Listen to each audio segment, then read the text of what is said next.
সামনে আমার অবজারভেশন 2026-27 পর্যন্ত একটা অর্থনৈতিক মন্দা চলতে পারে। আর বলবে কিছু কিছু লোক যে ভবিষ্যৎবাণী করতে যাওয়া, এটা ভবিষ্যৎবাণী নয়। আপনি বর্তমান সম্পর্কে খবর রাখেন না বলেই বর্তমানকে আপনার ভবিষ্যৎ মনে হচ্ছে।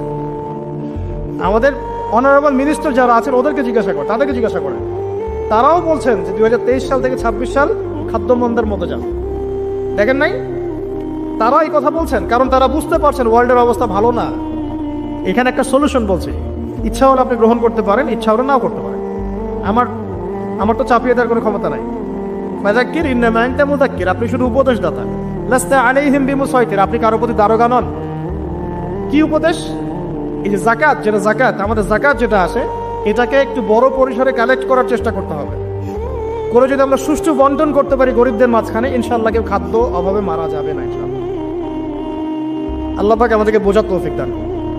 এর পাশাপাশি তারা যেটা বলেছেন, ইকোনমিক সেকশনের লিডার যারা আছে তারা যেটা বলছেন এটা ঠিক বলছেন। তারা বলছেন কৃষিভিত্তিক অর্থনীতির কথা বলছেন, এটার সাথে আমি 100% একমত।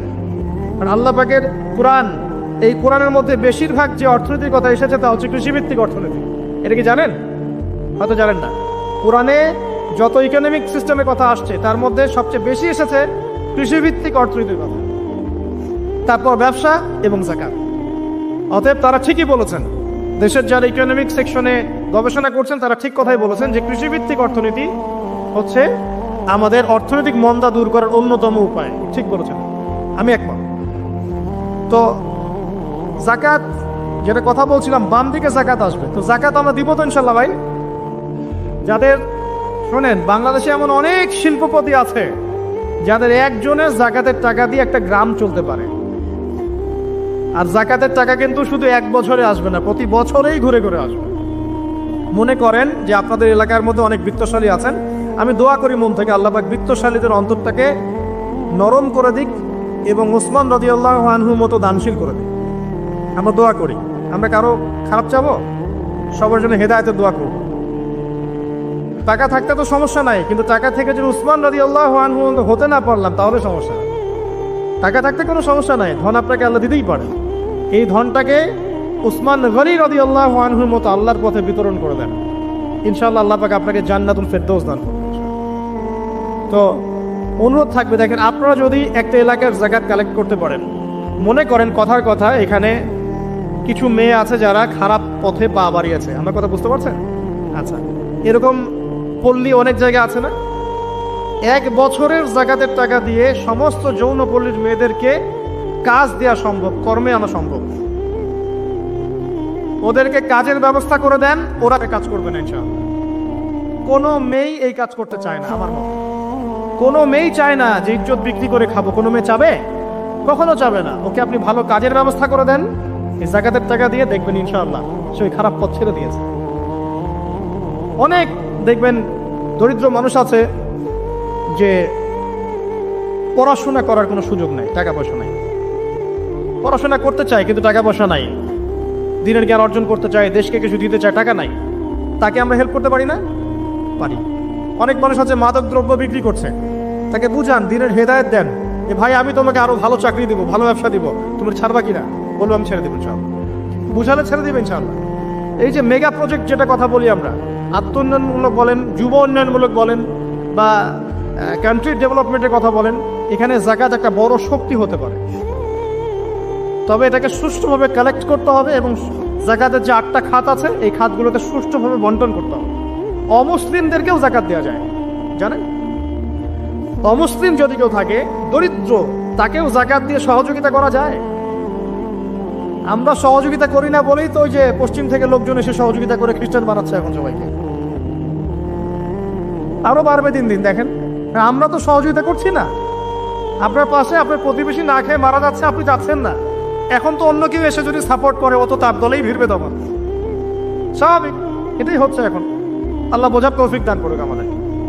বাম দিকে মাইয়াতে থাকবে কি ভাই? যাকাত। তারপরে পায়ের দিকে চলে আসবে তার আত্মীয়তার সম্পর্ক রক্ষার ইবাদত, তার এই যে অন্যান্য দান সদকা, তার নফল আমল, তার তাসবিহ তাহলিল, তার কোরআন তেলাওয়াত ইত্যাদি পায়ের দিকে চলে আসবে। এখানে একটা হাদিস এসেছে, সূরাতুল মুলক যে ব্যক্তি রাতের বেলা তেলাওয়াত করবে, কোন সূরা ভাই? তাবারাকাল্লাযী বিয়াদিহিল মুলক ওয়া হুয়া আলা কুল্লি শাইইন কাদির। এই সূরা যে ব্যক্তি রাতের বেলা করে তেলাওয়াত করবে ইনশাআল্লাহ সূরা মুলক কবরে তার সাথে থাকবে এবং কবর আযাব থেকে সূরা মুলক তাকে বাঁচাবে ইনশাআল্লাহ। আমি বুঝাচ্ছি যে কি অবস্থাটা হবে। এবার দুজন ফেরেশতা মাথার দিক থেকে আসবেন, আসতে চাইবেন, সালাত বলবে এখান দিয়ে আসা যাবে না, এদিক দিয়ে আসা যাবে না। ডান দিক দিয়ে আসতে চাইবেন, এদিক দিয়ে আসা যাবে না। বাম দিক দিয়ে আসতে চাইবেন, যাকাত বলবে এদিক দিয়ে আসা যাবে না। পায়ের দিক দিয়ে আসতে চাইবেন, আমলগুলো বলবে এদিক দিয়ে আসা যাবে না। তখন যাই হোক তারা আসবেন। এটা কথা কি? এটা কথাটা হচ্ছে যে সালাতের গুরুত্ব, মানে সে সালাত আদায় করেছে, সে আমার হক আদায় করেছে, আমি তার পক্ষে আছি, এটা পক্ষে বোঝাচ্ছে। রোজা বলবে আমি ওর পক্ষে আছি, তাকে আপনি কোনো শাস্তি দিবেন না, আমি তার পক্ষে আছি। আপনারা দুজন তাকে শাস্তি দিবেন না, আমি যাকাত তার পক্ষে আছি, এটা পক্ষে থাকার কথা। তারপরেও তারা আসবেন, চোখগুলো হবে নীল এবং কালো বর্ণের, নীলাপ চোখের কালো। মুনকার নাকি উঠে বসিয়ে দেওয়া হবে। এবার তিনটা প্রশ্ন।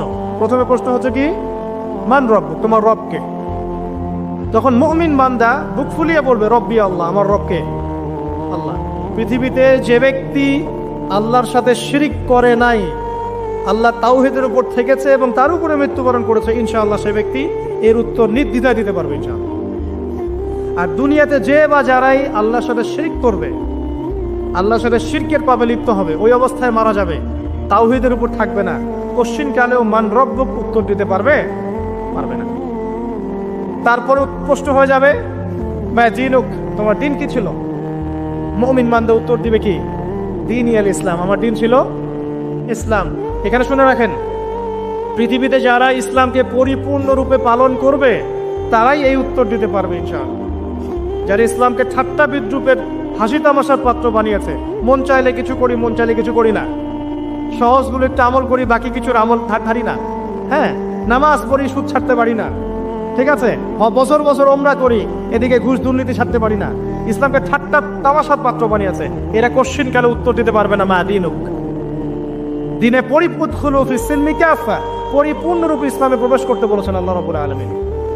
যারা পরিপূর্ণরূপে ইসলামে প্রবেশ করবে এবং ইসলামের প্রতিটা মৌলিক বিধান মেনে চলবে, ইনশাআল্লাহ তারা এর উত্তর দিতে পারবে। এরপরে আসবে তৃতীয় প্রশ্ন। নবী সাল্লাল্লাহু আলাইহি ওয়াসাল্লামকে দেখানো হবে, যখন দেখানো হবে তখন সূর্য যখন ডুবে যায়, যে দৃশ্যটা আমরা দেখতে পারি না, ওই দৃশ্যটা ভেসে উঠবে এবং মুমিন বান্দা অস্থির হয়ে যাবে, বলবে আমাকে ছেড়ে দাও, আমি নামাজ পড়বো। সুবহানাল্লাহ। তার কারণ তার কাছে মনে হবে যে আসরের ওয়াক্ত হয়ে গেছে, আসরের ওয়াক্ত চলে যাচ্ছে, আমাকে নামাজ পড়তে হবে। চিন্তা করেছেন?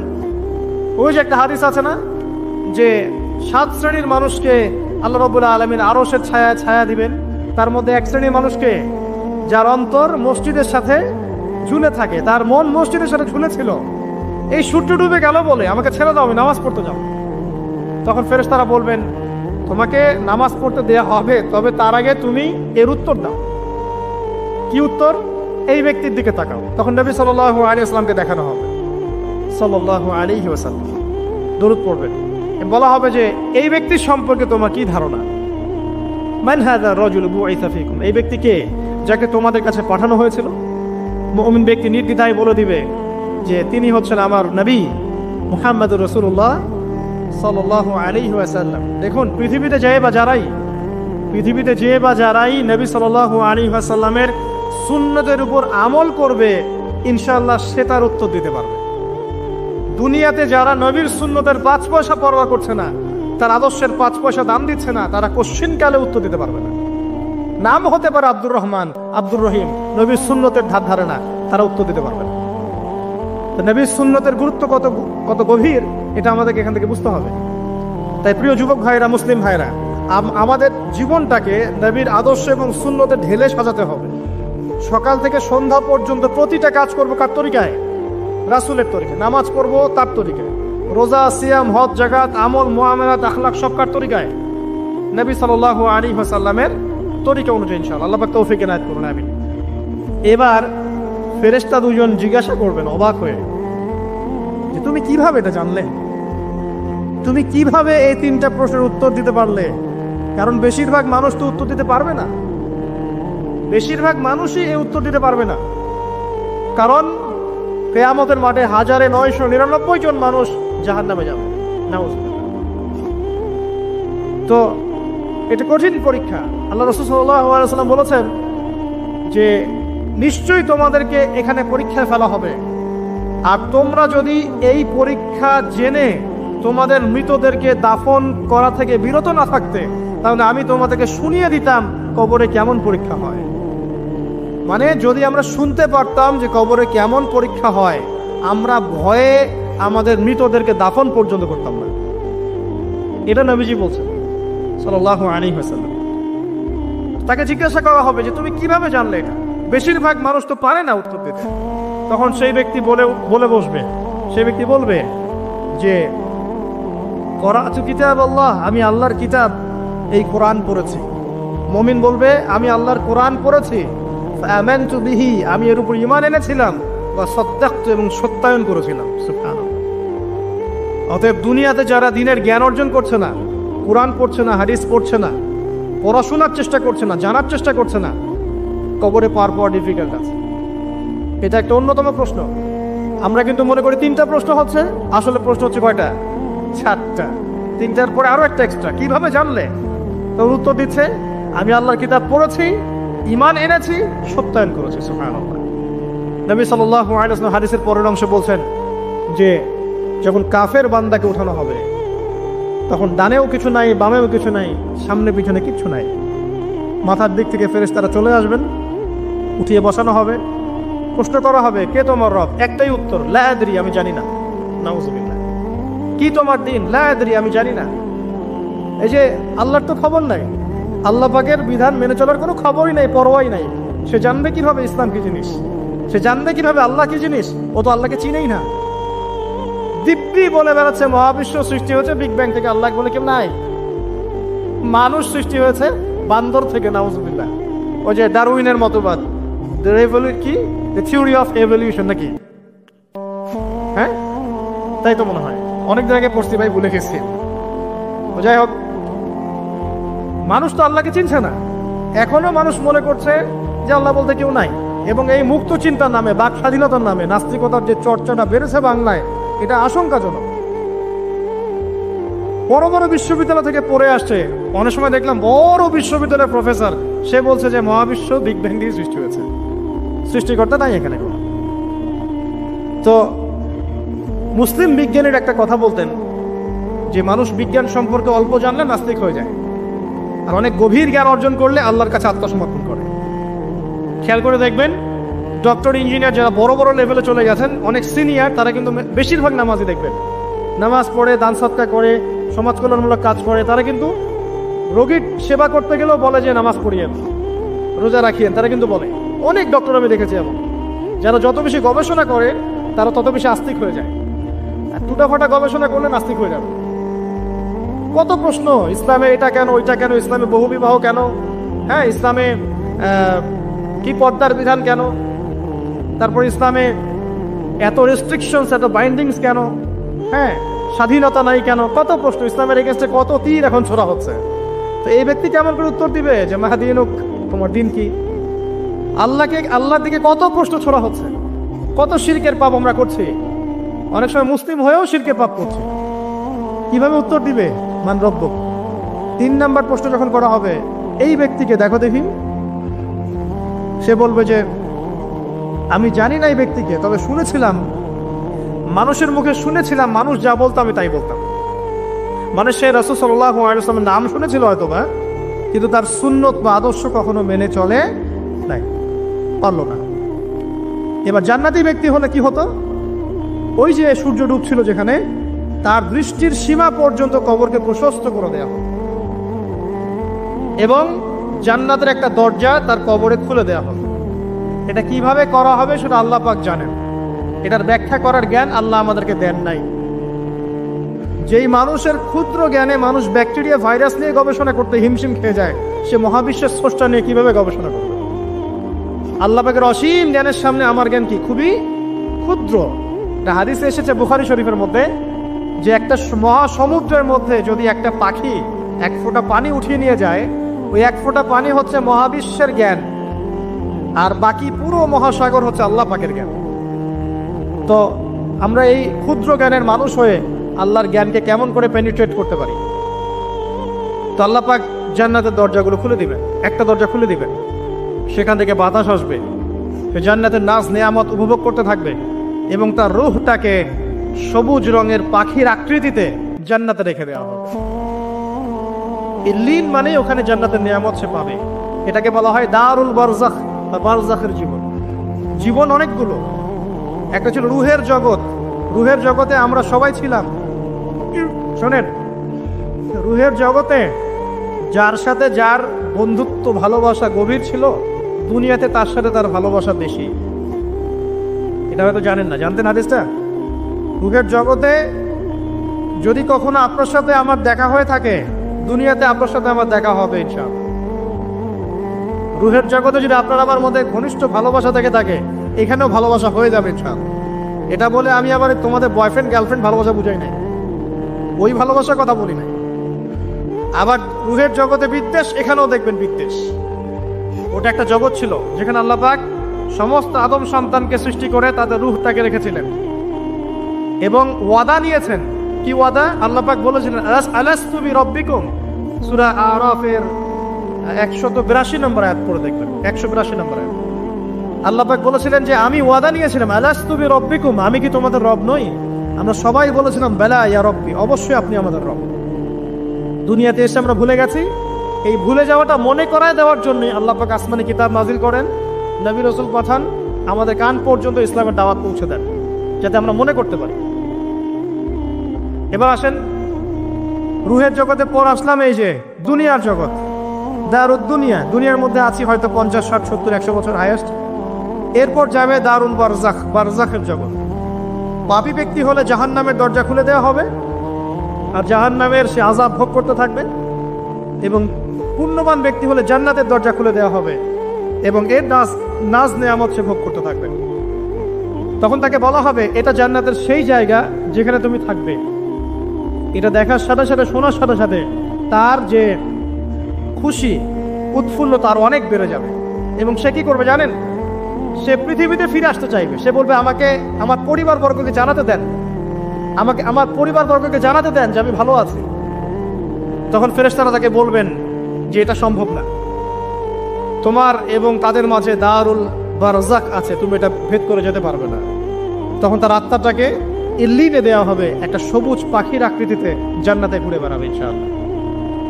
আর যদি জাহান্নামী হয় তাহলে যে বললাম দরজা খুলে যাবে, জাহান্নামের মর্মান্তিক আযাব তার দিকে আসতে থাকবে। কবর সংকুচিত হয়ে আসবে এমন ভাবে যাতে তার বাম পাজর ডান পাজরের ভিতরে এইভাবে ঢুকে যাবে। নাউযুবিল্লাহ। এই আযাব চলতে থাকবে ইলা ইয়াউমি ইউবআসুন, পুনরুত্থানের দিন পর্যন্ত। এখন এই যে হাদিসটা আপনারা শুনলেন, এই হাদিসটা ব্যক্তিকেন্দ্রিক নয় কি? এখানে তিনটা বিষয় আপনাকে ফোকাস করতে হবে আমাদেরকে। এক, তাওহীদ, আল্লাহ পাকের তাওহীদ। দুই, রিসালাত, রাসূলুল্লাহ সাল্লাল্লাহু আলাইহি ওয়াসাল্লামের রিসালাত, এবং আখিরাত, পরকাল। এই তিনটা বিষয় খুব স্বল্প কথায় বলছি। দেখুন, তাওহীদ কি? আল্লাহ পাকের একত্ববাদ।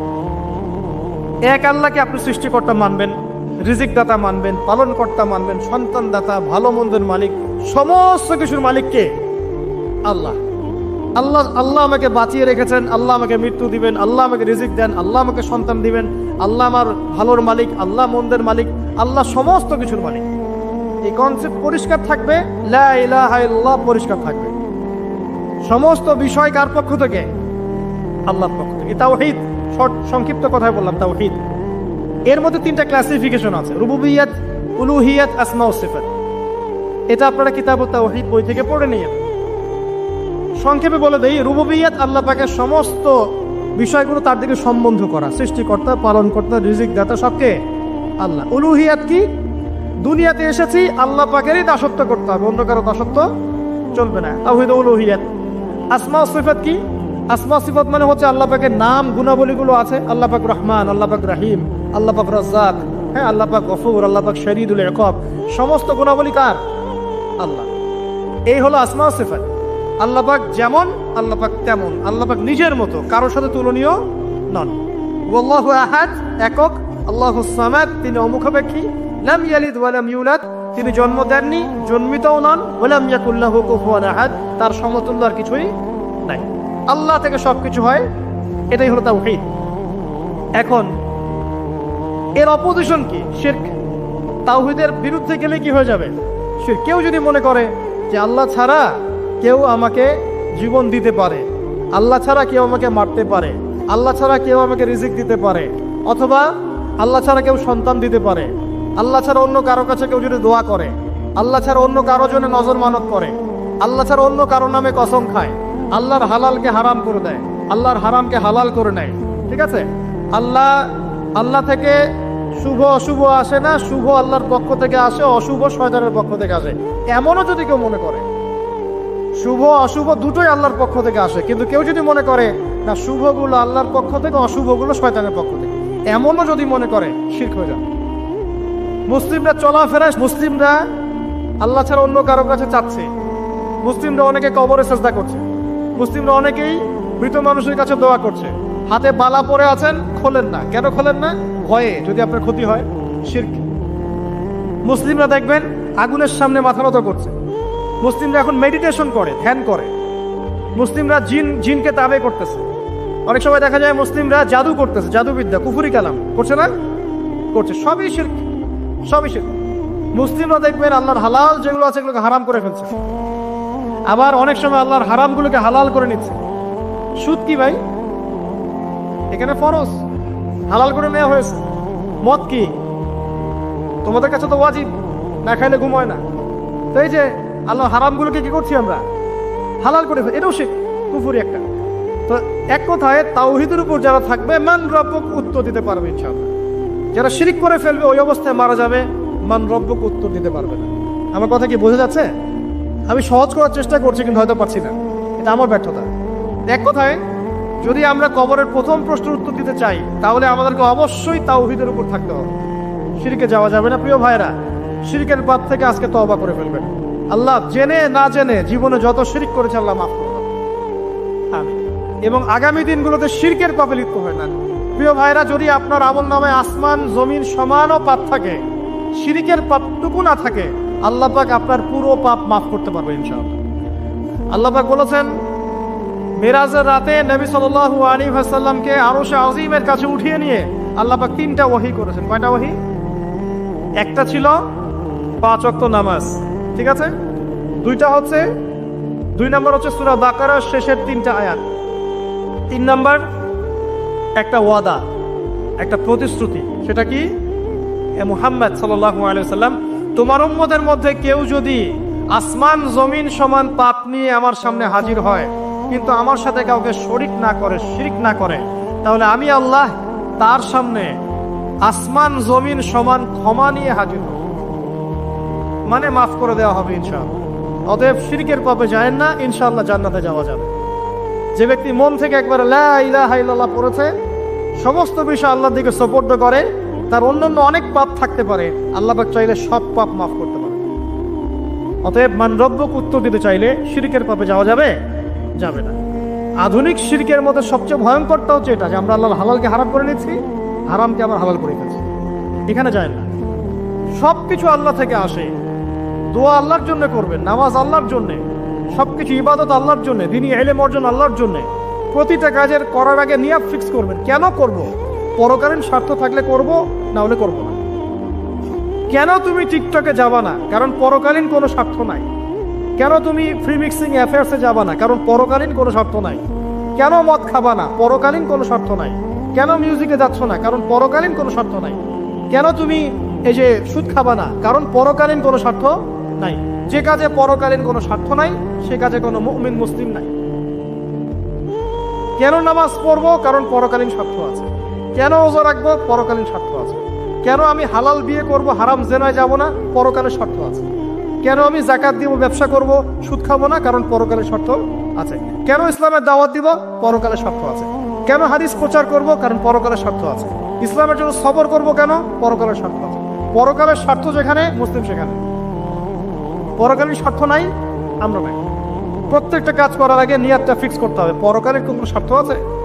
যদি বলে হ্যাঁ আছে, তাহলে করবে। স্বার্থ নাই, আমি নাই। কোন ফুজুল কি বাত বা ফাহেসা কোনো কাজ, এসব কাজে আমরা নাই, বিকজ এগুলোতে কোনো পরকালীন স্বার্থ নাই। ব্যাস, আমাদের জীবনের প্রতিটা মোমেন্ট, প্রতিটা সেকেন্ড আল্লাহর দেয়া দান। আমি নিজের ইচ্ছা মতো এটাকে অপব্যয় করতে পারি না। হ্যাঁ, আপনি মিউজিক শুনতে চান, আপনি সং পছন্দ করেন, আপনি নাশিদ শোনেন, ইসলামিক নাশিদ শোনেন, ওখানে আপনার ইমান একটু দীপ্ত হবে, পরকালীন স্বার্থ আছে। আপনি নিজের যৌন চাহিদাকে দমন করতে পারছেন না, হালালভাবে বিয়ে করে নেন। বিয়ে করার পর আপনি যত ইচ্ছা স্ত্রীকে মহব্বত করেন, প্রত্যেকটা মহব্বতে নেকি পাবেন। এমনকি স্ত্রীর দিকে নেক নজরে তাকাবেন, তাতেও নাকি। তার মুখে খাবার তুলে দেবেন, তাতেও নাকি। তার হাত ধরে হাঁটবেন, তাতেও নাকি। তাকে নিয়ে রাতে চাঁদ দেখবেন, তাতেও নাকি। আপনি আপনার নিয়তটাকে চেঞ্জ করেন, কাজের ডাইরেকশন চেঞ্জ করেন। পরকালের স্বার্থ থাকলে করবো, না হলে করবো না। আপনি পছন্দ করেন ঘুরে বেড়াতে, আল্লাহর দিনের দায়ী হয়ে ঘুরে বেড়ান না, সমস্যা কি? আল্লাহর জমিন ঘুরে দেখেন, এইসব অবান্তর কাজে লিপ্ত না থাকে আল্লাহ পাকের নিদর্শনগুলো ঘুরে দেখেন, আপনার ইমান বাড়বে ইনশাআল্লাহ। আপনার সংস্কৃতি ভালো লাগে, ইসলামিক সংস্কৃতি মেনে চলেন। আপনি কবিতা লিখতে ভালোবাসেন, ইসলামিক কোনো কবিতা লেখেন। আপনি উপন্যাস পড়তে ভালোবাসেন, ইসলামিক কোনো উপন্যাস পড়েন। আমি বলছি না এগুলোর বাইরে কোনো পড়াশোনা করা যাবে না, এমনটা আমি কিন্তু বলছি না। আমি বলছি আপনি আপনার পুরো কাজটাকে আগে ফিক্স করবেন, পরকালের কোনো স্বার্থ আছে কি নাই। যদি হ্যাঁ দেখা যায় হ্যাঁ পরকালের স্বার্থ ঠিক আছে, অবশ্যই করেন, কোনো সমস্যা নেই। আল্লাহ পাক বোঝার তৌফিক দান করুন। তো দেখুন প্রিয় ভাইরা, শিরকের পাপে যাওয়া যাবে না। এই শিরকের পাপ না থাকলে আমল নামায় ইনশাআল্লাহ আমরা জান্নাতে যাব এবং কবরের উত্তর দিতে পারবো ইনশাআল্লাহ। মান রব্বুক, উত্তর পাস ইনশাআল্লাহ। তারপরে কি? মাদিনু। এক কথায় ইসলামের অনেক বিধিবিধান আছে, নামাজ, কালিমা, সওম, যাকাত, হজ সব আছে। আমর বিল মারুফ, নাহি আনিল মুনকার, পিতামাতার খেদমত, প্রতিবেশীর অধিকার, স্ত্রীর অধিকার, তারপরে সন্তানদের অধিকার, যাকাত, সবকিছু আছে। এখন যদি ইসলামের কিছু অংশকে মেনে নেন, কিছু অংশকে না মানেন, এটা কিন্তু কুফরি। ইসলামের কিছু অংশকে মানছেন, কিছু অংশকে মানছেন না, এটা কিন্তু কুফরি। ইসলামের পরিপূর্ণ বিধানটাকে যদি মেনে চলেন ইনশাআল্লাহু আযজা ওয়া জাল আপনি মাদিনক উত্তর দিতে পারবেন। আপনি আমল করতে পারেন না পারেন, মনে করেন আপনি আমল করতে পারছেন না, কিন্তু আপনি আকীদা পোষণ করছেন যে হ্যাঁ ইসলামে যা আছে আমি সবকিছু মেনে চলি, কিন্তু হয়তো আমল করতে গিয়ে আমি পাচ্ছি না। আমি হয়তো নামাজ 5 ওয়াক্ত পড়তে হয়, আমি জানি, আমি মানি, কিন্তু আমার মাঝে মাঝে মিস হচ্ছে, মাঝে মাঝে আমি জামাত মিস করে ফেলছি। আপনি মানেন যে সওম রাখতে হয়, মাঝে মাঝে আপনার সওম মিস হয়ে যাচ্ছে, কিন্তু আপনি বিশ্বাস করেন যে হ্যাঁ আপনি সওম রাখতে হয়, আপনার আকীদা ঠিক আছে। আসলে বাস্তবতা এমন নয়। যারা কোরআন আমরা টুকটাক পড়তে জানি, তাদের মধ্যে কত পার্সেন্ট কোরআনের অর্থ বোঝে? এই আল্লাহ পাকের কিতাব আমার হাতে আছে, এই কিতাবের অর্থ কতজন বোঝে? এটা একটা চ্যালেঞ্জ। যারা কোরআন পড়তে জানি আমরা, তাদের প্রতি চ্যালেঞ্জ, দেখেন তাদের মধ্যে কত পার্সেন্ট মানুষ কোরআনের অর্থ বলতে পারবে। আর অর্থটা যে জানা জরুরি, এই বিষয়টাও আমরা এখন জনগণকে বোঝাতে ব্যর্থ হচ্ছি। কোরআনের অর্থটা যে বোঝাটা জরুরি, এটা বোঝাতেও ব্যর্থ হচ্ছে। কারণ আমরা সবাই প্রত্যেক হরফে 10 নেকি পেতে চাই। কোরআন তেলাওয়াত করলে প্রত্যেক হরফে 10 নেকি হবে, এই তো। তো এই কনসেপ্ট যখন আমার মাথায় ঢুকে গেছে, আমি ওখানে নিজেকে থামিয়ে দিয়েছি। অর্থ বুঝে গবেষণা করলে এবং কোরআন কেন্দ্রিক জীবন ব্যবস্থা গড়লে যে আরো বেশি নেকি হয়, এটা আমার মাথায় নাই। প্রত্যেক হরফে 10 নেকি তো আপনি পাবেন তেলাওয়াত করলে, কিন্তু অর্থ বুঝে এর ভিতরে ঢুকলে, গবেষণা করলে এর মূল স্বাদটা পাওয়া যায়, এটা আমরা বুঝতে পারছি না। দেখবেন বেশিরভাগ মানুষ কোরআনের অর্থটা জানে না। আবার আমরা যারা টুকটাক ভাঙাচোরা অর্থ জানি, তারা আবার দেখবেন কোরআনের সমস্ত আদেশ মেনে চলতে পারছি না এবং কোরআনের সমস্ত নিষেধও বর্জন করতে পারছি না। সমস্যা কিন্তু এখানেও থেকে গেছে। আবার কোরআনের ব্যাখ্যায় আছে হাদিস। তো এই হাদিসকে কেন্দ্র করে কোনো বিভ্রান্তির সুযোগ ছিল না, কিন্তু এখানেও আমরা বিভিন্ন জাল এবং বানোয়াট হাদিসের উপর আমলও শুরু করেছি। হাদিসের নামে এমন অনেক কিছুই চলছে সমাজে যেগুলোর সাথে হাদিসের কোনো সম্পর্ক নাই। আমি বলতে চাচ্ছি যে হাদিসের নামে আবার সমাজে এমন অনেক আমল চালু আছে যেগুলোর সাথে আবার হাদিসের কোনো সম্পর্ক নেই। তো দেখুন, ধর্মের মতো সমস্যা থেকে গেছে। আবার আমরা সবাই মুসলিম, আমাদের সবার ইউনাইটেড থাকার কথা। মুসলিম একটা জাতি, তাদের আল্লাহ একজন, রাসূল একজন, কিবলা এক, তাদের সবার মধ্যে একটা ইউনিটির কথা ছিল। কিন্তু আমরা ধর্মতাত্ত্বিকভাবে এবং পলিটিক্যালি আমরা বিভিন্ন দলে বিভক্ত এবং আপসের মধ্যে মিল মহব্বত কম। বাইরে হয়তো আমরা বলি যে আমি একজন ধর্মতাত্ত্বিক দলের সদস্য, সে আরেকটা ধর্মতাত্ত্বিক সংগঠনের সদস্য, সে আরেকটা মানহাজ ফলো করে, সে আরেক জামায়াতের, সে আরেক তরিকার ইত্যাদি। আমরা সবাই এক, যদি আমরা বাইরেই কথাটা বলি, কিন্তু অন্তর থেকে কিন্তু আমাদের এই বিষয়টা আসছে না।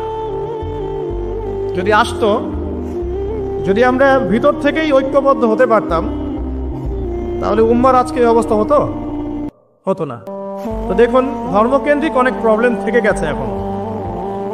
আবার আল্লাহ রাসূল সাল্লাল্লাহু আলাইহি ওয়াসাল্লাম হাদিসের মধ্যে এবং আল্লাহ পাক কোরআনের মধ্যে ধর্ম নিয়ে বাড়াবাড়ি করতে নিষেধ করেছে।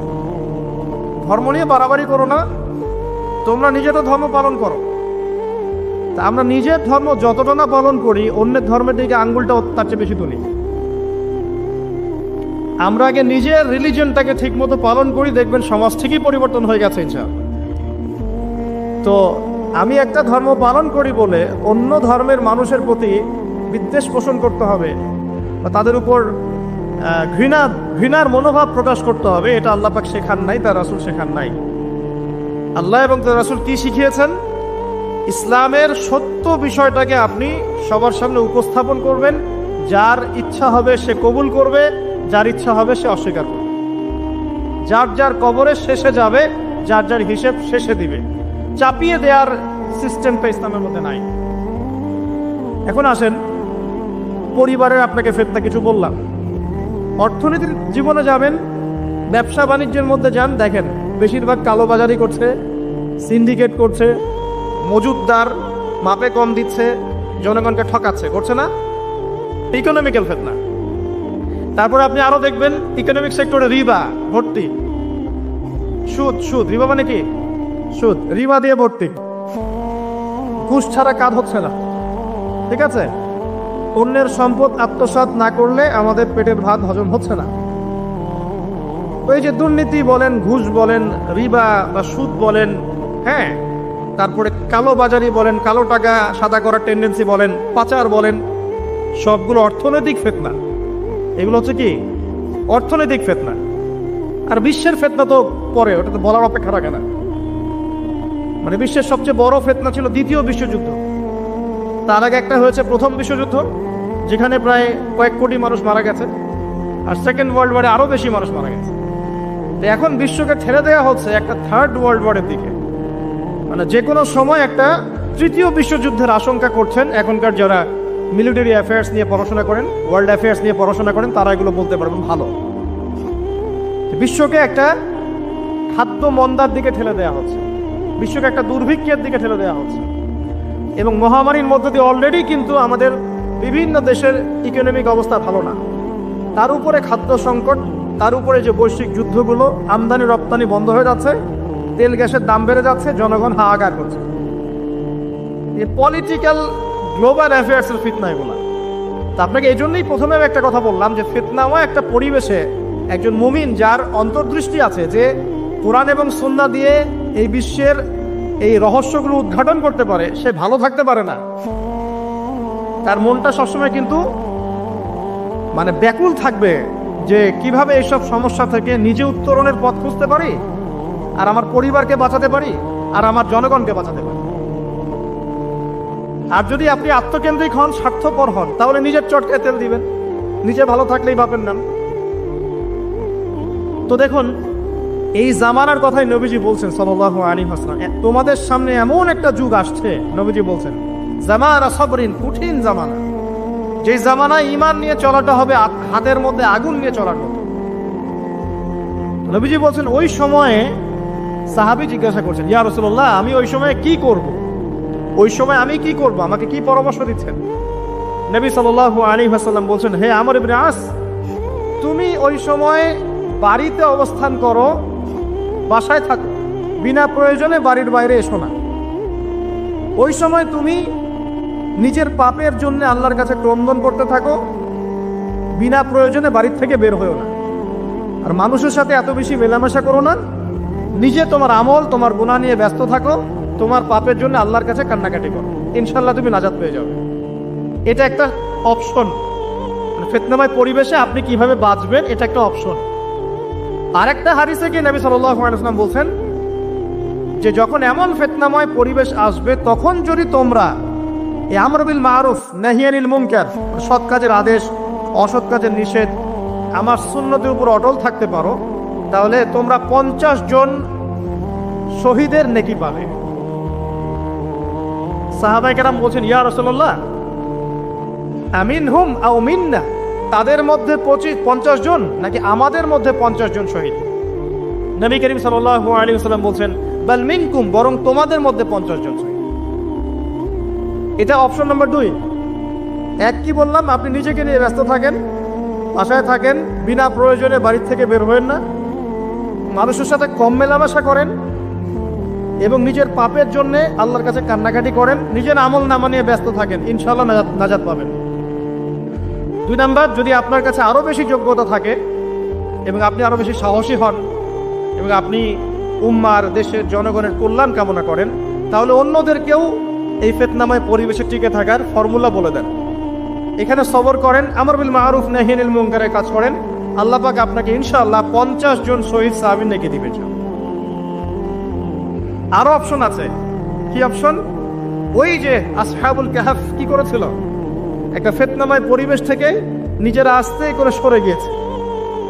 যখন আপনি পরিবেশকে পরিবর্তন করতে আর পারছেন না, দাওয়াত দিয়েও কোনো কাজ হচ্ছে না, মানুষ কথাও শুনছে না, জুলুম নির্যাতন বাড়তেই আছে, টিকে থাকা মুশকিল, তখন তাদের হিসেবের দায়িত্ব আল্লাহর উপর ছেড়ে দেন, আপনি ওখান থেকে ডিসকানেক্টেড হয়ে যান। এটা একটা অপশন। এই অপশন বেছে নিয়েছিল ইব্রাহিম আলাইহিস সালাম, তার বাবাকে বুঝিয়েছেন, কাজ হয়নি, চলে গেছেন।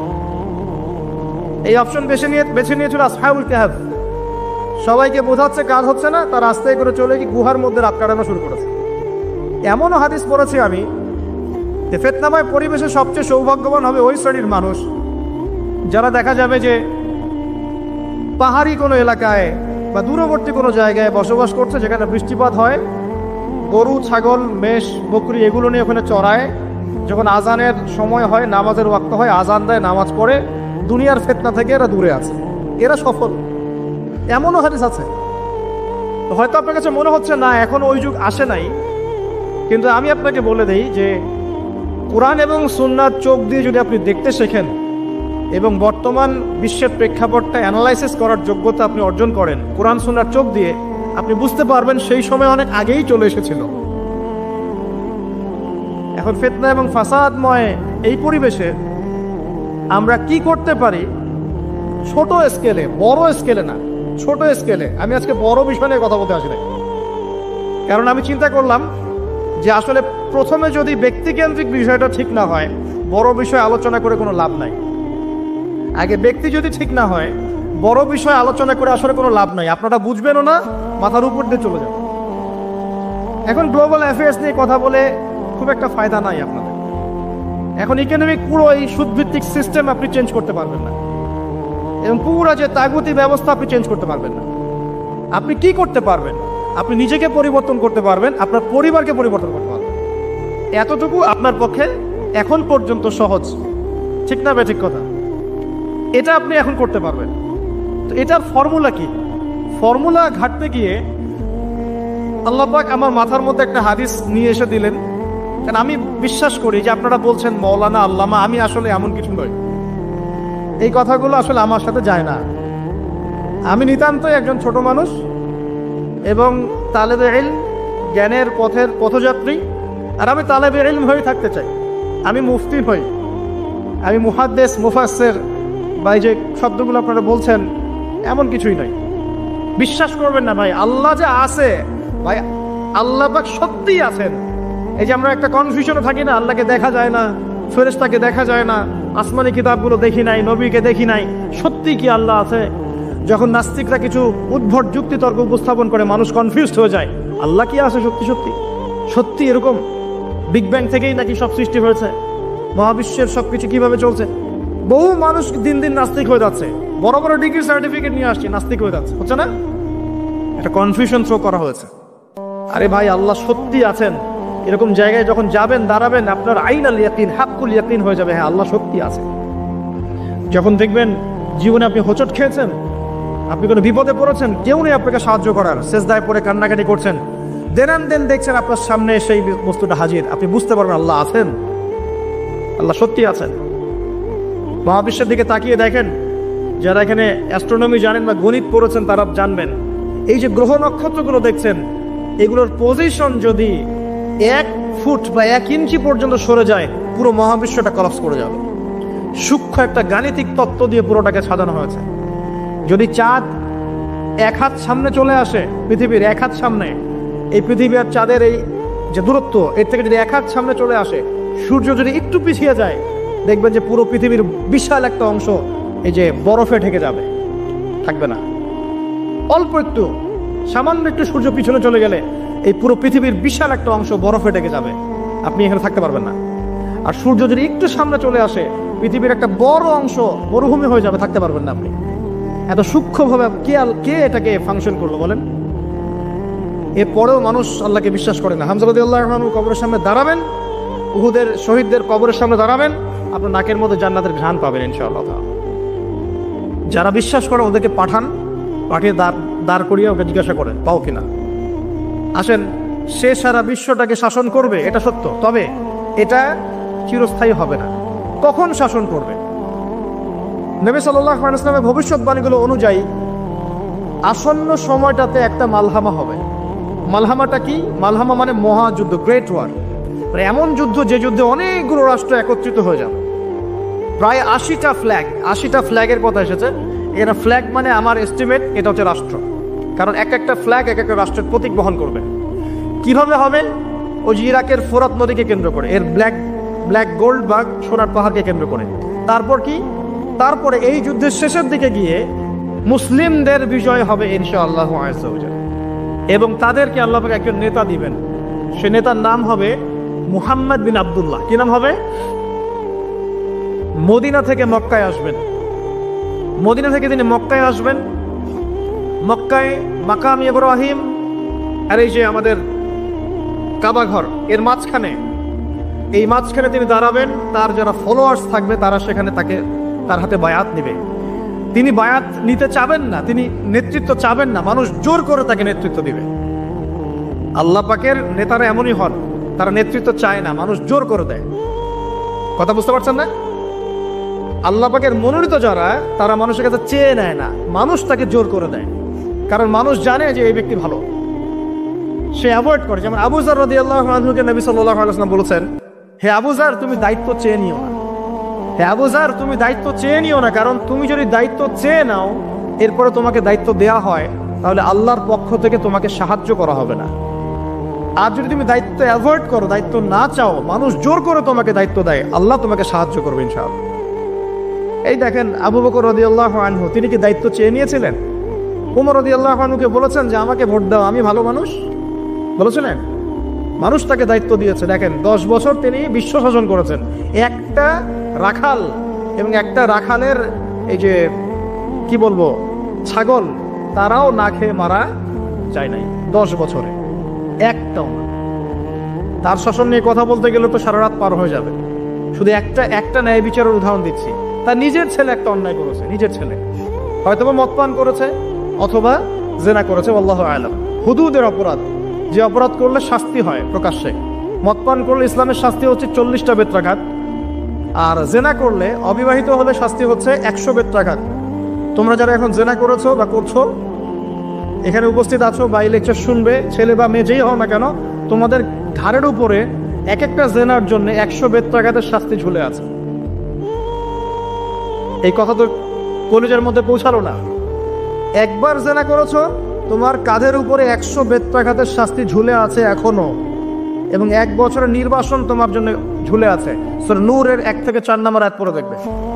আর যারা বিবাহিত ব্যক্তি, যে দেবর ভাবি জেনা করেছেন, দুলাভাই শালি জেনা করেছেন, হ্যাঁ, এই প্রতিবেশীর স্ত্রীর সাথে জেনা করেছেন, অমুক কর্মকর্তার স্ত্রীর সাথে জেনা করেছেন, আপনারা পৃথিবীতে বেঁচে থাকার অধিকার হারিয়ে ফেলেছেন। কারণ একজন বিবাহিত ব্যক্তি যদি জেনা করে, তার একটা শাস্তি ইসলামে, সেটা হলো রজম, তাকে কোমর পর্যন্ত মাটিতে পুঁতে ফেলে পাথর নিক্ষেপ করে হত্যা করতে হবে, এটা ইসলামের বিধান। এই বিধান এখন চালু করা যাবে না। এই বিধান এখন পৃথিবীর কোথাও আছে বলে আমাদের জানা নাই। হয়তো অল্প কিছু জায়গায় থাকতে পারে, এটা আল্লাহর ইচ্ছা। বেশিরভাগ জায়গায় এইসব বিধান নাই, কিন্তু আল্লাহ পাকের আসমানে এই বিধান আছে। জমিনে এইসব বিধান নাই ঠিকই, বাট আল্লাহ পাকের আসমানে এই বিধান আছে। মৃত্যু হয়ে গেলেই শাস্তি ভোগ করবে যদি তওবা না করে মারা যায়। তবে যদি আপনারা তওবা করেন, এই শালি তুমি যদি তওবা করো, দুলা ভাই যদি তওবা করে, এই দেবর যদি তওবা করে, ভাবি যদি তওবা করে, আল্লাহ পাক রাতের অন্ধকারের তওবা আল্লাহ পাক কবুল করতে পারেন। শোনেন ভাই, কয়েকটা কারণে ইসলামে মানুষকে হত্যা করা জায়েজ। একটা হচ্ছে হত্যার বদলে হত্যা। কেউ যদি কাউকে হত্যা করে, তাকে হত্যা করতো, ঠিক যেমন আমাদের আদালত এটা করে না, খুন করেছে ফাঁসি দেয় না, সেম জিনিস। আরেকটা হচ্ছে মুরতাদ হয়ে গেছে, মুরতাদ, আগে ছিল মুসলিম, পরে মুরতাদ হয়ে গেছে, তাকে হত্যা করা যায়। ইসলামিক স্টেটের প্রধান সেটা করবে, ডেমোক্রেটিক কান্ট্রির মধ্যে এটা নাই। কথা বুঝতে পারছেন? এটা থাকবে ঈসা ইবনে মারিয়ামের যুগে, এটা ছিল উমর রাদিয়াল্লাহু আনহুর যুগে, ইসলামী খেলাফার সময়, এখন নাই। আচ্ছা, তবে তাদের বাঁচার সুযোগ আছে, তাদের বেঁচে থাকার সুযোগ আছে। মনে করেন কেউ কাউকে হত্যা করেছে, এসে পরিবারবর্গকে বলছে যে আমার ভুল হয়ে গেছে, আমাকে মাফ করে দেন, আমি আপনার সন্তানকে হত্যা করেছিলাম, আমি মুক্তিপণ রক্তপণ দিতে রাজি আছি। এখন যদি পিতা মাতা বলে ঠিক আছে রক্তপণ দিয়ে দাও, আমরা মাফ করে দিলাম, তাহলে এর বাঁচার অধিকার আছে, বেঁচে থাকতে পারবে। বুঝতে পারছি আমি? অপশন আছে। আবার কেউ যদি মুরতাদের কোনো স্টেটমেন্ট দিচ্ছে, ইসলাম মানি না, কোরআন মানি না, সুন্নাহ মানি না বলছে, ওকে আপনাকে বন্দি করে জেলখানায় রাখতে হবে এবং তাকে আপনাকে শর্ত দিতে হবে, তুমি কি জেনে শুনে সজ্ঞানে এটা বলছো না ফিরে আসবে কথা থেকে।